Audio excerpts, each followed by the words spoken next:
So, hi.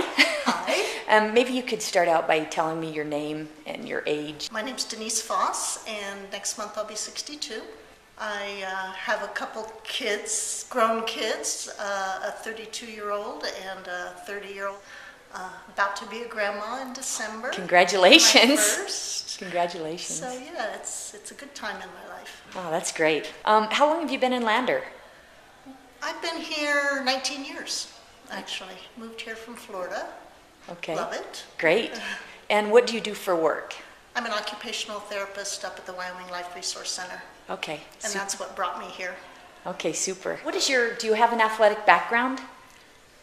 Actually, I don't. I've always been active, but I was never in any organized sports. When I was young, elementary school, I did a lot of dance stuff, tap, acrobats, what they used to call acrobats, gymnastics, jazz, ballet, that kind of thing. Mm-hmm.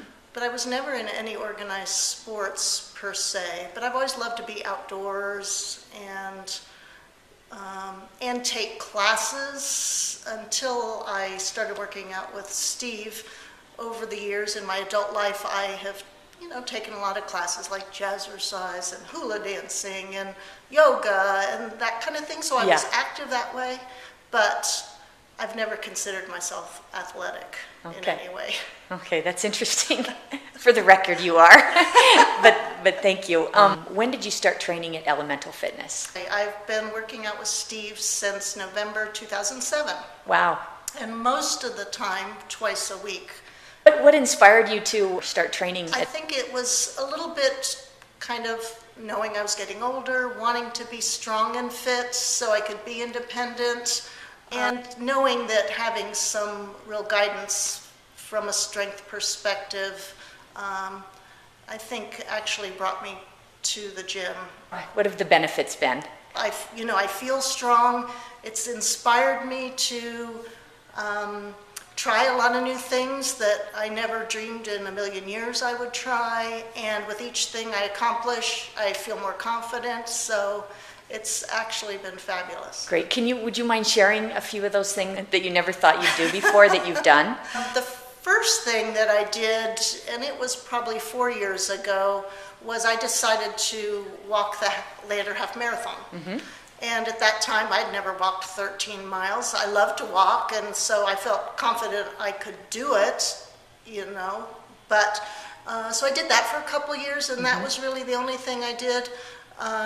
And then started expanding into, last year I started riding bikes, so I've been doing some biking events like the Little Red, which had some distance to it. I didn't do the 100 miles, we did the 30 miles, but even last year riding 30 miles on a bike sounded ridiculous. It's like, really, 30 miles? That is an enormous distance. But and then you did it? And then I did it. That's great. The biggest thing I've done, and it was a goal for a couple of years, was to climb the Grand for my 60th birthday, which I roped 2 friends into doing with me, and we did it. It nearly killed us, but we've done it. You did it? You've checked it off the list? Congratulations. What a way to celebrate your 60th. Yeah. That's amazing. What are you working toward now? Doing a lot more outdoor adventure-y kinds of things and just being open to what comes up. And so, like this summer, I did a color run. Last weekend, we're in Colorado and rode bikes from Aspen down to Glenwood Springs, which was 40 miles. Great trip. Just those kinds of fun things, not necessarily competitive, but occasionally a competitive thing, but just being outdoors and having fun. Looking forward to your epic hike, which of course I did last year with you. Yeah, you did awesome, by the way. Forward again this weekend. So I hear your excitement when you talk about these things that you do. Why is it important to have these events or be open to these things that come up? Well, it's doing it with friends. I have a whole lot of women friends that are up for all kinds of adventures or ideas and things. And so it's being with friends. It's definitely being outdoors. I love to be outdoors. It gives me confidence. It's exciting. It's beautiful. It's all those kinds of things. So. What advice would you give other people women, but anybody who's they're maybe not in shape and not able to enjoy some of the things that you are? I think just start doing something. You hear that a lot, but not be too self-critical, not be too perfectionistic. Be willing to just get out there and try something until you find something that you really like.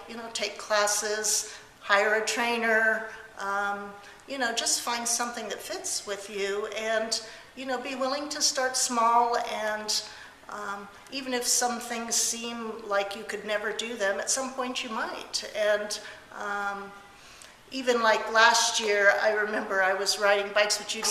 She was doing a skills bike thing last year after work, and I just started riding bikes, and so I was doing that with her, and we were riding, and she said, "Are you going to do the sprint triathlon?"